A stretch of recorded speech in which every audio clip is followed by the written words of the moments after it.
This review is coming in a bit late. That is of course because Pokémon Legends Arceus was released back on January 28th, 2022, whereas I'm only just finishing up the game now around the time of the publication of this video.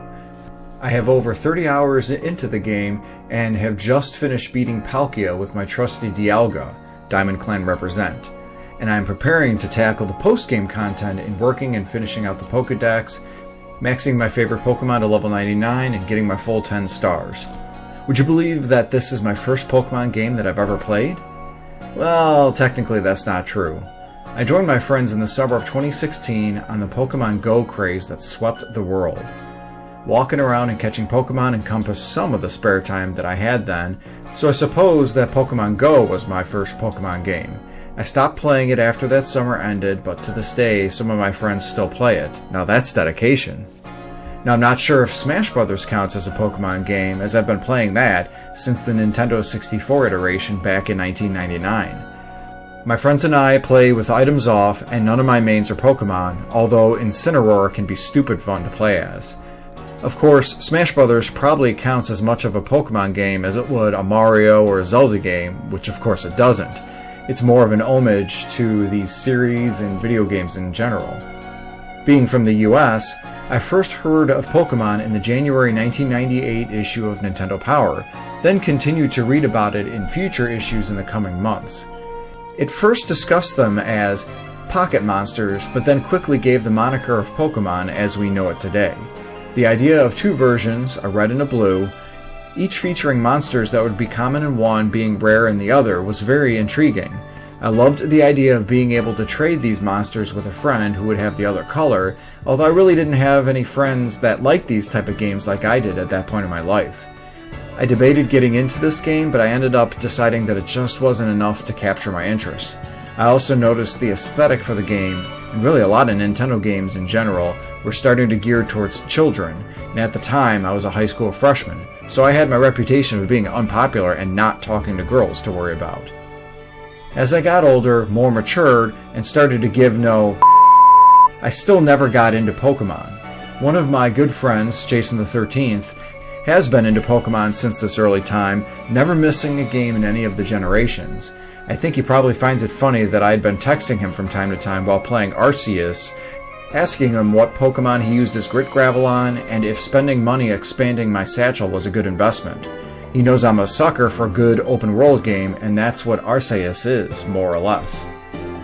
The game starts off with a limited customization of your player avatar, then it proceeds to immediately throw your character right into the space-time rift that brings them back into the past. The game itself plays heavily on the constructs of time versus space, as well as time and space together. It makes no illusions here, this is the first Pokemon game in the timeline.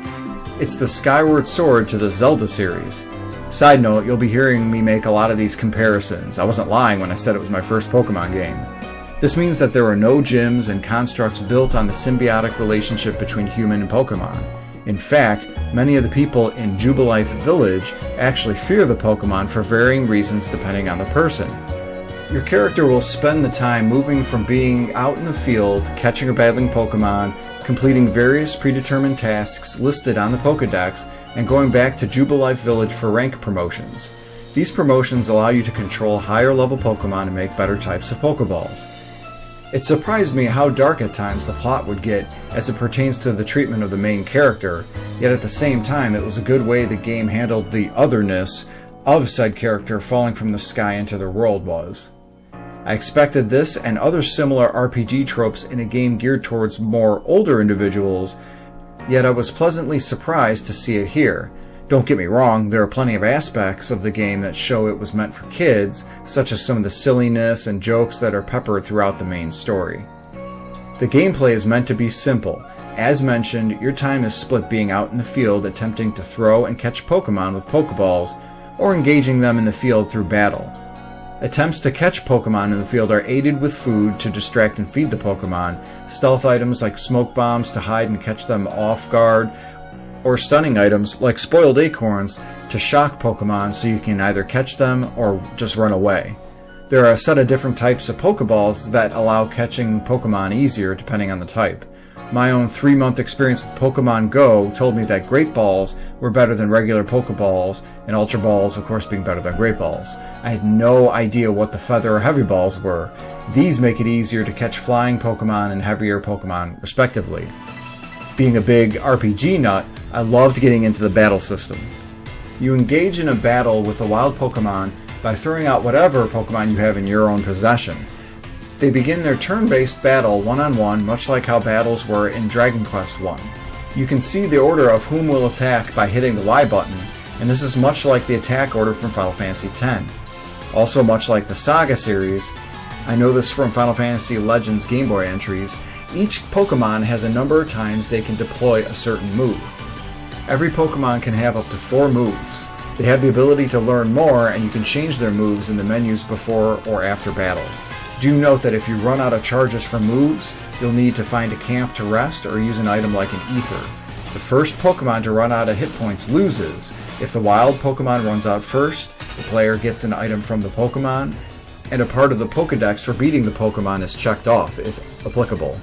You can have up to 6 Pokemon in one set at a time, and if one of your Pokemon runs out of hit points, then it moves on and allows you the option to select which of the remaining 5 you can deploy, or you can run away as long as you're not fighting in a boss battle. There is some nuance that is unique to the Pokemon series, as well as Arceus itself. During the course of the battle, you can try to throw a Pokeball to catch the wild Pokemon you are fighting.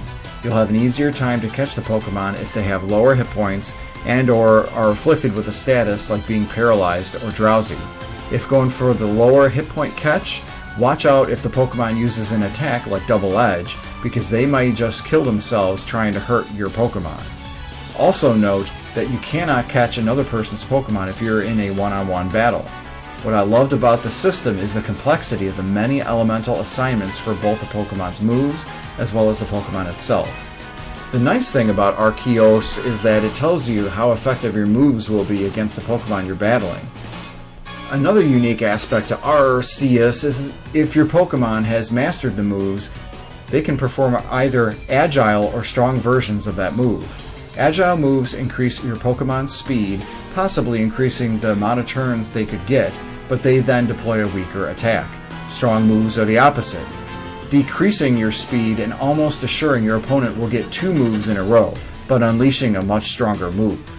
If agile or strong is used, it does take away 2 charges of a move.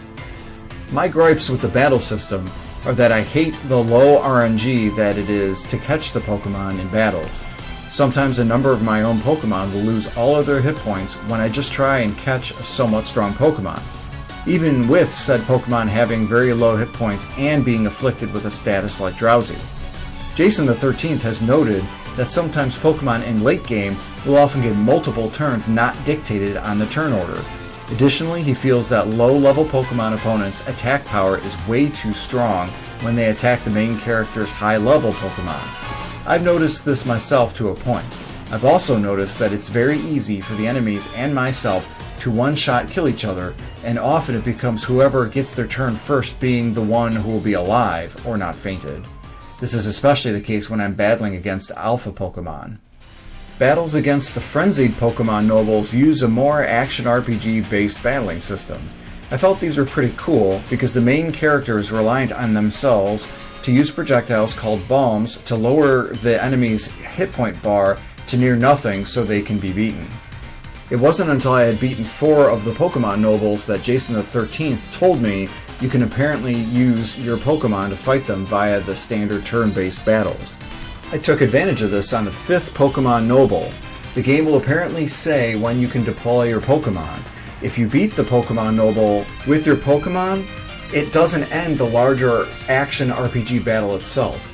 Instead, it allows what I felt was a very small window to throw bombs without having to dodge their attacks. To me, it just wasn't worth it. So whenever I got this notification to throw my Pokemon out there, I just ignored it and continued to fight the Pokemon Noble with the bombs.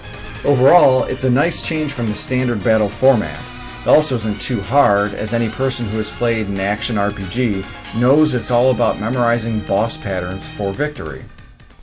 Pokémon Legends Arcadia Bay also has a large amount of post-game content. The story continues on, up to and including catching the Pokémon in the title itself, Arceus. There's also catching all of the Pokémon and completing the Pokédex, as mentioned earlier, catching additional mythical and legendary Pokémon, and trying to catch shinies. Jason and a couple other friends have already invested hundreds of hours in this game alone, which apparently can be the norm for games in this series. Something that I haven't mentioned yet in this review is the graphics. This has stirred quite a bit of controversy ever since the first trailer debuted. During my gameplay, I noticed a few issues that I feel would be common on a game a generation or so ago, not something that should be in a game coming out on a current system in 2022. This includes very obvious pop-in of objects as they appear, which is quite prevalent when using a Pokemon that allows the player to fly. A lot of the textures show up as simple colors in a distance too, especially the water. I've also noticed a couple glitchy graphics in the environment during a couple battles.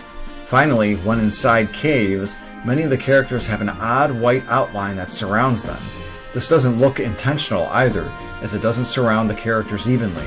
With appearing on a system nearly 5 years old, this game should have looked a lot more polished than it is. My overall verdict on this, I would give Pokémon Legends Dr. Arceus an 8 out of 10. It's got great gameplay, surprisingly good story, but with visuals that should be better for the age of the system. I am definitely glad that I played it. One thing I haven't mentioned yet is the music. I recognized a number of tunes from Smash Brothers. Again, not lying when I said I haven't played a single Pokemon game before this. There were a number of good arrangements for the various environments, but there wasn't any truly great banger that excited me. I do have to admit that the music for my fight against Palkia was pretty good. Now, based off my experience with this game, will I play Pokemon Scarlet and Violet? Honestly, I wouldn't rule it out. It sounds like it'll be another open world type Pokemon game. I really enjoy this subgenre, so I'll definitely watch to see how Scarlet and Violet will develop. Have you played this game before? Let me know what you think in the comments section below. Like and subscribe my channel for more content. Thank you so much for watching and have a great day.